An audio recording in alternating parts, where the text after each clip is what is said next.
Hello আসসালামু আলাইকুম সবাইকে। আজকে একটা সুন্দর ধবধবা একটা রেস্টুরেন্টে চলে আসলাম। ফটো শুটিং চলতেছে, বিয়ের স্টেজ সাজানো। এটা হচ্ছে ধানমন্ডির 4 সিজন রেস্টুরেন্ট। অত্যন্ত ফালতু, খুবই কনজাস্টেড, শত কোটি পিলার আছে আর হাজার কোটি চেয়ার আছে। এত জঘন্য জায়গা ভাই। যারা এই 4 সিজন রেস্টুরেন্টে ধানমন্ডিতে বিয়ের অনুষ্ঠান করবেন বলে প্ল্যান করতেছেন, তাদের সবাইকে আমি নিষেধ করব ভাই। যত অল্প টাকায় লাগুক, একটা বিয়ের অনুষ্ঠান মানে এই যে পিলার দেখছেন, একটা বিয়ের অনুষ্ঠান মানে আপনার সুন্দর একটা আয়োজন, তাই না? সেখানে যদি মানুষজন বিরক্ত হয় তাহলে তো আর কোনো অনুষ্ঠানের আয়োজন করারই দরকার পড়ে না। এই দেখেন পিলার, খালি পিলার। ওরে পিলার, এত পিলার কেড়ে ভাই। ওই সামনে একটা আয়নার গ্লাস, ওখানে কিচ্ছু নেই। এই যেটা হচ্ছে লিফটের গেট দিয়ে ঢুইকে এই বাম পাশে গেট, আর সোজা ওয়াকওয়ে দিয়ে হাঁটে চলে গেলে ওইদিকে হচ্ছে খাবারের আয়োজন। যাই হোক, লাল ওয়াকওয়ে যেটা, আর এটা সবুজ ওয়াকওয়ে ভিতরে স্টেজ বউয়ের যেটা দেখাইলাম। তো যেটা বলতেছিলাম, এত পিলারে ভরা ভাই। আপনি যেটা ওয়াশরুমে যাবেন, সর্বোচ্চ মানে একসাথে 4 জন লোক ওয়াশরুমে যাইতে পারবে, জানেন? এই যে এটা হচ্ছে মেলদের ওয়াশরুম, 1 জন ঢুকতে পারবে, পাশে ফিমেলের ওয়াশরুম 1 জন, 2 জন, আর ওই পাশে 2টা বাথরুম আছে, পরে দেখাবো। একসাথে 4 জন, তাহলে ভাবেন 200 জন লোক যদি আসে। 200 জন লোক আসলে তো এই জায়গাতে ভাই দম আটকে সব মানুষ মারা যাবে, এত কনজাস্টেড। এই যে লিফটের যে বাম পাশে ঢুকে ওইটা, আর ওই যে ডান পাশে সোজা গেলে খাবারের জায়গা।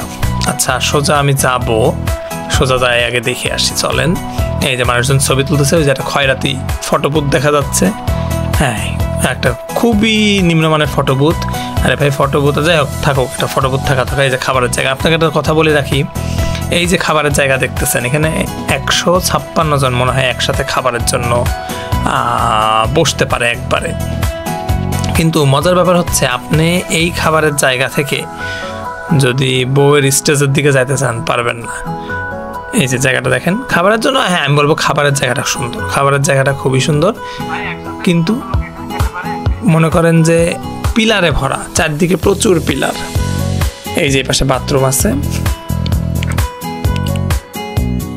এই খাবারের জায়গা থেকে ওই যে বউয়ের যে জায়গাটা বা বউরা যেখানে বসে থাকে, এই যে বাথরুম, এই যে এখানে আবার 2টা বাথরুম, এখানে 1 জন, এখানে 1 জন, তার মানে 200 জন লোক আসলে 4 জন লোক একসাথে ওয়াশরুমে যাইতে পারবে। এটা একটা খুবই খারাপ করছে, 4 জন লোক যাইতে পারবে কেন? আর এই খাবারের জায়গা থেকে ওই যে বোর্ডের স্টেজ, ওই জায়গাটায় যাওয়া যায় না আসলে। এই যে খয়রাতি ফটোবুথ, আপনারা একটা আইডিয়া নিতে পারবেন, যারা এখানে আয়োজন করতে যাচ্ছেন তারা একটা আইডিয়া নিতে পারবেন যে এখানে আপনারা অনুষ্ঠানটা করবেন কি করবেন না। আমার কাছে মনে হয় যে অবশ্যই না, এখানে আপনাদের কোনো অনুষ্ঠান করার দরকার নেই ভাই। অত্যন্ত কনজাস্টেড এরিয়া, 200 জন লোক দম আটকে যাবে। আমি ভিডিও শেষে দেখাবো যে লোকজন হইলে এটা কেমন হয়। আমাদের মনে হয় লোকজন 100 থেকে 150 জন মতো ছিল, তাতেই যে কনজাস্টেড, বাপরে বাপ, যে পরিমাণ ঠেলাঠেলি, মানে খুবই অসহ্যকর একটা অবস্থা। তাই 4 সিজন রেস্টুরেন্ট ধানমন্ডির এই জায়গাটায় কেউ বিয়ের আয়োজন করবেন না ভাই, প্লিজ। এটা আমার সাজেশন। ওকে, সবাই ভালো থাকবেন, আবার কোনো নতুন ভিডিওতে দেখা হবে। ও আরেকটা কথা, আমি কিছুদিন আগে একটা ওই যে রাওয়া ক্লাব আছে না, রাওয়া ক্লাব মহাখালীর, ওখানে একটা বিয়েতে গেছিলাম, মাহবুব ভাইয়ের বিয়েতে। সেইখানে জায়গাটা সুন্দর। যাই হোক, আমি এটা দেখাবো। চ্যানেলটা সাবস্ক্রাইব করে রাখবেন, সামনে ভিডিওটা আসতেছে।